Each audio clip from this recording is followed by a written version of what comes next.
Hi everybody, I'm Dave from the Polypad team, and in this video I'm going to show you how to use actions in Polypad to navigate from one part of the screen to the other.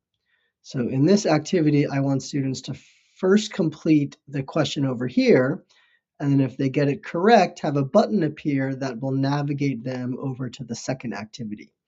So let me talk about how to use that with the Actions tab. So I'm going to go into authoring mode, and what I'll point out is I already have some actions built based on the buttons here, and I'll put a link to a different video that explains how to do that.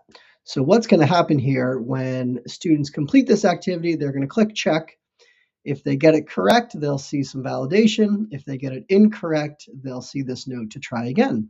And that's done with these actions.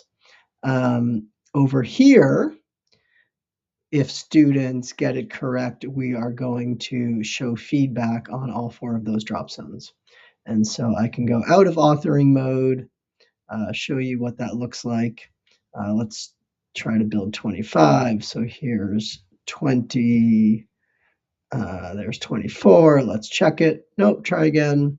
But if I make it 25, oh, that's not 25. I think that's also 24. There we go. There's 25. Now we get that green check. And then over here, when I check it, I get that they're wrong. I can start putting them in place and get it correct. I'm going to reload the page so we can start from scratch. So now what I want to do is when this is correct, I want a new button to appear that's going to navigate to the other part of the screen. And eventually I'll turn off the ability to pan around the canvas so that students aren't able to do what I'm doing right now. Okay, so I'm going to go into authoring mode, and I want a button to appear upon correct that says like next. So I'll go to the Tile tab, authoring tools, drag out a button, and maybe we will change this label to next. And I want this button to be invisible. So I'm going to go into authoring mode and make it invisible. And what I want to add this button to the list of things that happen when this drop zone is correct. So I can go here, I can see that this correct is on this drop zone. Notice when I hover on the link, I get that that icon showing me that it's linked to this. So I'm going to add a then do, and I want to say that when this is correct, I want to show this button. There we go. And I might want a little bit of a delay so it doesn't get the check and the button at the same time. So I'm going to say I want these to happen in order with maybe a little bit of a delay. Okay. And then I need to program what I want to happen when we click this button. So now I'm going to add a new action that says when click, so when I click this button, we want to move over to that other part of the canvas. We want to move over here. And so that's going to be the navigate then do. And the navigate then do needs to be linked to a tile. And the navigate is going to link to that, it's going to put that tile at the center of the viewport. So let's say I linked this button to this drop zone.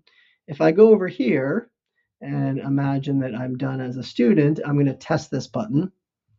I didn't link it yet. I thought I linked it. Let's try that again. Link it to that drop zone. There we go. All right, so now when click navigate, now when I test this button, let's see, it puts that drop zone at the center of the viewport. Not helpful, right? So what I need to do, actually, I'm going to unlink this. I need to put like a tile around all of this that I can link the navigate action to. And so the easiest way is just to grab the custom rectangle. Here's the custom rectangle. I'm going to change the color a little bit and the layering to make it easier from an authoring standpoint. So I'm going to say I want this at the back layer. I'm going to give it, make the fill fully transparent and give it a stroke just so I can see the rectangle. There we go. So there's the rectangle, and I'm actually going to make it invisible.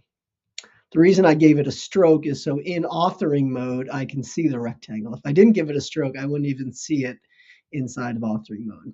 So now I'll say, all right, this rectangle, that covers the area of sort of this next question. So now I can go back to this click. I want to make sure it's the right one. Yep, it's that button.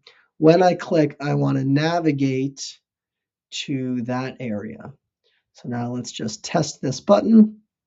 Nice, that looks great. The final thing that I need to do, and then I'm going to save it and give it a reload and see how it's working. I want when a student comes to this Polypad, I just want them to see this part of the Polypad, not the entire thing, right? And so under authoring tools, in the settings tab, when I'm in authoring mode, so if I go into authoring mode, there's this toggle called set initial viewport. So I turn that on and I get this square tile that I can move around the canvas. And this will set what is shown when you load the Polypad for the first time. So I'm going to save this. I think everything looks good. I'm going to give it a refresh. And notice when I do, this is at the center of the Polypad now. So now I can say, all right, let's build 25. So there is 20. That should not be correct. Try again. Nice. But if I get 25, I got it right. Notice there's a little bit of a delay in that button appearing. I might want to move it up, and a little bit of a less of a delay, but so far so good.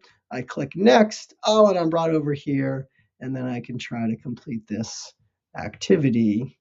Let's see how I did matching my shapes. Nope, I got to switch these two. Cool, so that is feeling pretty good. Let me give it a reload.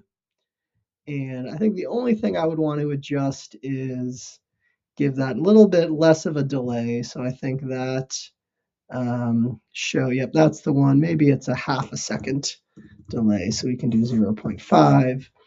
And I'm actually going to put it on top of the try again. So there's not as much space in between the buttons. I'll turn off pinch and pan so I can't get to that second question on my own. So this is the pinch and pan toggle. Leave authoring mode, give it a save, give it a refresh. All right, let's try it again. So we have 10, 9, 20. I like to check that the try again wasn't working. Yep, try again. All right, so this should be 25. Yep, oh, that button seems a little quicker. I like that. I could play around with the time. Next, there we go. So that's how to use the navigate then do to create a series of questions or to move around the screen in all sorts of different ways. I'll post some links in the description of this video to learn more about actions in general, and check out the other videos in the actions playlist to see other examples and learn more about using actions in Polypad.